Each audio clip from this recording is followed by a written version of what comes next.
Hello guys, তোমরা কেমন আছো? আমি তো অনেক ভালো আছি। আজকে সকাল সকালে খুব বৃষ্টি হচ্ছে, তাই ভাবলাম একটু অনেক দিন পরে খিচুড়ি করি।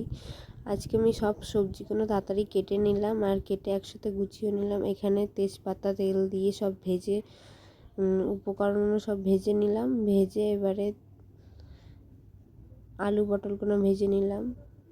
ভালো করে ভেজা হয়ে গেল, তারপরে আস্তে আস্তে করবো। আবার দিয়ে দেবো তেল, তারপর তেল ডাল দিয়ে একসাথে ভেজে তারপরে ওগুলো নাড়াচাড়া করে কিছুক্ষণ পরে নামিয়ে তারপর কুকারের মধ্যে দিয়ে ভালো মতন জল দিয়ে সিদ্ধ করে তারপরে হয়ে গেল গাইস। খুবই সহজ একটা, আর তোমরা চাইলেও করতে পারো বাড়িতে বসে।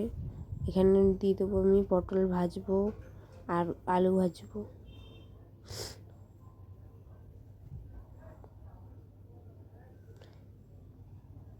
বাইরে খুব বৃষ্টি হচ্ছে তাই